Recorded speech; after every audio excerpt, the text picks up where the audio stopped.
The end is nigh. That was what my master told me before I set forth on my crusade. While the others may have been confused, I knew immediately what he meant. The living dead have been a scourge on Tamriel for too long, hiding away in caves, slaughtering the weak, and consuming their flesh and blood. Vampires are beings of pure evil, and no doubt they scheme more vile ways to continue their unnatural existence. If they are not stopped soon, then men and Mer alike will be wiped out. I have heard rumours of a dark and dread-filled castle in the most northern reaches of Skyrim. The thought of my homeland being the dwelling of the dead sickens me to my stomach. Fortunately, the peoples of Skyrim are strong, and already words are being uttered about a resistance against the undead invasion. I shall find these vampire hunters, and together we shall return these walking corpses to the dirt for good. The major skills for this build are one-handed, heavy armor, and smithing. One-handed is the primary damage output skill of the build. The higher it gets, the more damage we deal, and to add on to this, the Armsman perk gives an extra 20% boost per rank to the base damage of our main weapon, making it pretty much essential to focus on. Additionally, I did pick up a rank of Hack and Slash, which adds bleeding damage to war axes. Honestly, I don't think this perk is all that good, as bleed damage in Skyrim is barely noticeable, but I can never resist some added bleed over time effects, even when they're weak. A smarter choice may be Fighting Stance, in order to use up less stamina whenever you power attack. While one-handed was all about damage, heavy armor is all about defense. As this skill increases, so too does our armor rating, but to push it up even faster, we can invest in the Juggernaut perk, providing a 20% boost to armor rating of all heavy armor pieces. On top of this, we can also pick up Well Fitted, which gives a 25% boost when wearing all heavy armor. These two perks combined should push us a fair way towards the armor cap, though when I was playing I was still a decent ways off, yet still found myself to be plenty tough enough, so don't fret too much about that. The only additional perk I picked up in the heavy armor tree was Tower of Strength, which halves stagger for heavily armored characters. Shame it doesn't eliminate it entirely, but still a nice perk to have. Last major skill is smithing, and this works for both attack and defense, by improving the damage and defense numbers for our weapons and armor respectively. The perks you'll need to work towards in the tree are Dwarven Smithing, Advanced Armors, and Arcane Blacksmith. With these perks unlocked, you'll be able to vastly improve both weapons with this build, craft up some decent crossbow bolts, and work on enchanted items. The only bit of gear you won't be able to fully improve with these perks is the mask you wear, but in order to do that you would need Daedric Smithing, which requires 90 points in the smithing skill and a few extra perk points spent too. If you stick with this build for a long time and have the points spare, then feel free to work towards this, but it's by no means essential. The minor perks for this build are Block, Restoration, Archery, and Enchanting. Block is arguably the most minor of the minor skills, as I only had it leveled to 40 and only spent a single perk point on Shield Wall, in order to make blocking 20% more effective. This character does wield a shield, so the block skill shouldn't be ignored, but as quite an aggressive character, it's not too much of a priority to focus on. Restoration on the other hand is quite a big deal. Restoration magic will keep you alive, and even has some specific anti-undead spells to play around with. It will get steady use throughout almost any playthrough, so leveling it shouldn't require any real focus. In terms of perks, there's a few you want to focus on getting: Respite, Regeneration, and Recovery. Recovery makes your magicka regen faster, letting you cast spells more often. Regeneration increases the potency of your healing spells, and Respite makes it so healing spells restore stamina as well as health. These three perks combined essentially make it that your health, stamina, and magicka all can be replenished with much more ease than most characters. In fact, it's just now dawning on me that I can't remember using any restorative potions while playing once I had this trio of perks, as I just didn't need to worry about healing with potions anymore. Onto a skill that I purposefully tried to ignore somewhat: Archery. While a great skill in its own right, Archery isn't a focus of this build, but instead just an extra little helpful tool for choice situations. You don't want to focus on leveling this too much, and should only be willing to put a couple of points into the Overdraw skill for extra damage. I know I'm talking down this skill a fair amount, but that's because I know how easy it is for some of you to fall back into the Stealth Archer routine. This is not a Stealth Archer build, so only draw your crossbow when the situation absolutely calls for it. Final skill is Enchanting. While this is a skill you could 100% invest heavily into and reap some great rewards from, I decided not to do that this time around. Instead, I only have a skill level to the 40s, and put a couple of points into Enchanter, so that I can make myself some decent Enchanter gear without having to do a bunch of level grinding and optimizing. If you're playing on Legendary difficulty, or are just obsessed with getting every number as high as possible, then both smithing and enchanting can be leaned more heavily towards, but I wanted to play into the slightly reckless and impetuous nature of a character. This isn't an individual who wants to stand around studying and mastering their craft, but instead get stuck into the action and tackle the problem head on, hence lower crafting skills than would be optimal. The main weapon of this build is the Dawnguard Rune Axe. The base damage of this weapon is fairly middle of the road for a war axe, but the true power comes from within. The enchantment deals bonus damage against undead. When you first pick up this weapon, it will only be 10 points of bonus damage, but with each undead you kill, that number will increase by 1. Manage to kill 100 different undead, which is pretty easy to do with the number of Draugr and skeletons infesting Skyrim, and you will max out the damage of the enchantment. This makes it the perfect weapon for an anti-vampire character, as it will just get stronger and stronger the more you use it to fulfill its purpose, until eventually it outclasses every other weapon ever forged.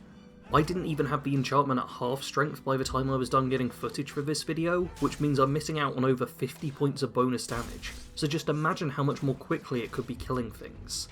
With such a powerful axe at your disposal, a secondary weapon is hardly needed, but it still felt only right to also have the enhanced Dwarven crossbow. This armour-piercing ranged alternative still packs quite a punch, though obviously can't match the DPS of a rune axe. Instead, this weapon simply provides a way to attack at range, perhaps to open up a fight or pick off an isolated sentry before the full battle starts. Don't forget about the different kinds of bolts you can get, as the exploding ones can be particularly nasty. When it came down to the armour for this build, I elected to go with Dawnguard Heavy Armour, Dawnguard Heavy Boots, and Dawnguard Heavy Gauntlets. Try to make sure to get the brown version of the armour if you want to keep the look the same as what I have here. While this armour is nothing special in terms of stats, what it represents is what matters to the character. This is the armour of a vampire hunter, and he will be honoured to wear it. For enchantments, I went with Fortify one-handed on the gauntlets and boots, and Fortify health on the main armour piece, as a nice balance of attack and defence. In addition to this, I had one additional piece of Dawnguard gear in the form of a rune shield.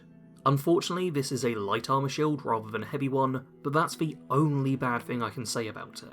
The shield is designed to hurt vampires, even while protecting you, by creating a sun aura around your character while blocking. This effect will drain stamina, so it can't be used perpetually, but it is still plenty powerful. Let's now acknowledge the namesake of the build, Hevnoraak. This Dragon Priest mask makes the wearer immune to disease and poison. Obviously the path I chose to follow from this was as an anti-vampire build, as the mask will stop you from being able to contract vampirism. This is a pretty huge benefit for a member of the Dawnguard, and will allow you to fight the Masters of the Night without fear of turning. While this is the main focus, the immunity to poison does also make a couple of enemy types much easier to deal with, namely Frostbite Spiders and Falmer. Both of these fairly common foes like to use poison in their attacks, often chipping away at your health over time. But with this mask equipped, you suddenly become a much harder target to kill. And finally, an equipment section of a Skyrim build wouldn't be complete without mentioning the need for a ring and necklace in order to add some extra enchantments. For this character, I ended up going with some defensive ones in the form of Fortify Health and Resist Frost. Vampires use a lot of frost-based magic, so this tends to be the best element to reduce damage from. If you want to go a little more aggressive, you could always go with Fortify one-handed on these items instead. The standing stone I chose for this build was the Lord Stone. This provides a bonus 50 points to armour, along with 25% magic resistance. Vampires attack both physically and magically, so getting a bit of resistance against both of these is a great thing.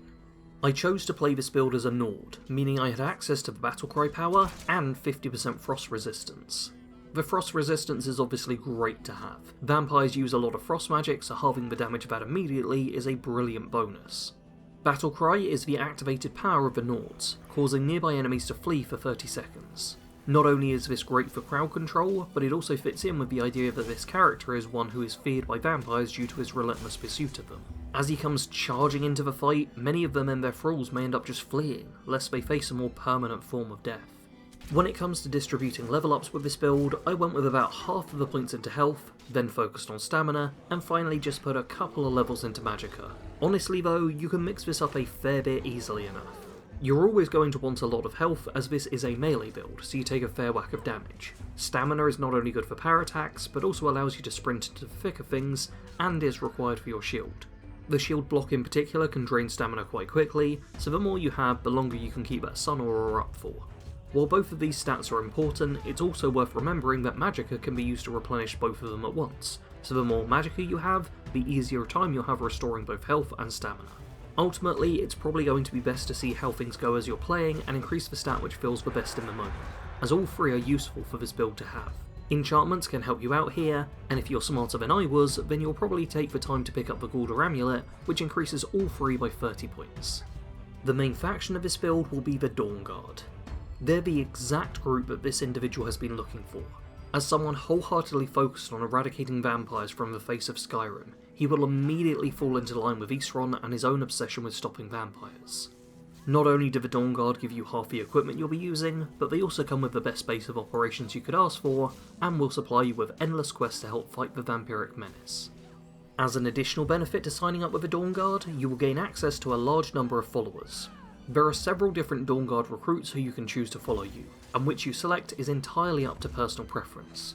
All that matters is that they'll eagerly charge into battle at your side, ready to return the dead to their graves. In addition to a standard Dawn Guard member, you can also recruit an armoured troll. These are vicious animals with incredible reserves of regenerating health, making them a true challenge to take down, and serving as a powerful tank in open combat. The one problem you will face with them is that they're not much help in tight quarters, often getting in the way and blocking your path when walking down tunnels or into vampire-infested caves. Despite how infuriating this can be, the sheer cool factor of fighting alongside a massive tame troll is too much to resist. At its essence, this is an aggressive warrior build. You want to charge into combat recklessly and with vigour. Your melee attacks are incredibly strong, especially against the undead, so the faster you can have your axe swinging at an enemy, the better your chances of winning a fight. This brutal flurry of blows won't be the solution to every combat encounter though, and this is where your other equipment comes in. Your shield is a defensive option, good for blocking attacks from anyone who survives your onslaught. However, it also allows you to attack while you defend, by providing a sun aura that will damage nearby undead. The feeling of watching a vampire or skeleton burn to death while their weapons clash into your shield is so very satisfying, and keeping on the offensive, even while defending, is another element that fits in with the character's aggressive nature. The crossbow doesn't fit in quite so well with this idea, which is why it's relegated to situational use. This character wants to get in and feel the sharp edge of his axe cleave through bone, or see aged papery flesh burn in holy light, but they can't argue with the practicality of a well-placed bow. This weapon can serve as a good way to open certain fights, luring in melee enemies to a better arena within which you can face them one-on-one. It's also a way to drop hanging fire pots, safely deal some extra damage while you hang back and wait to recover health and magicka, or take on targets that you can't find a route to. It's a good utility piece, but should never be your go-to choice. As well as weapons, you can use restoration magic to deal damage if you so wish.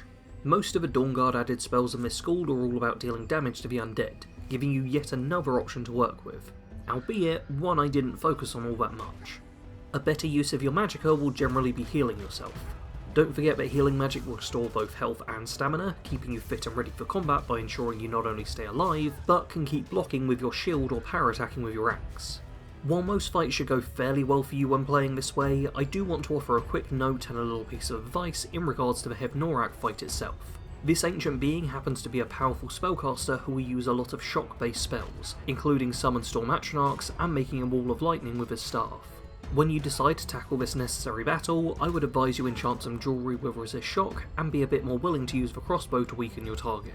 It's a tough fight for sure, but it can be done, and once it is, you can return to freely slaughtering vampires, which is of course the main focus of the build.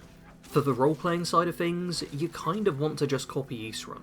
He's the leader of the Dawn Guard and is almost a mirror of the build in some ways. They both have the same obsession and are willing to do just about anything to keep the dead dead. They're quite headstrong individuals with virtually no understanding of subtlety, and will pursue their goal with single-minded focus and almost religious fervour and fanaticism.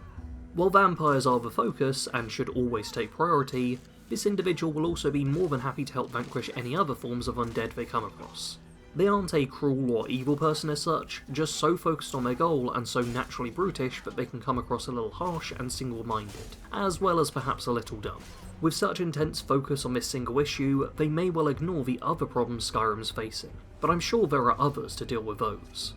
Thank you all for tuning into my first Skyrim build in over 4 years. I genuinely did not realise it had been quite that long until I was writing this script and went back to check on my channel.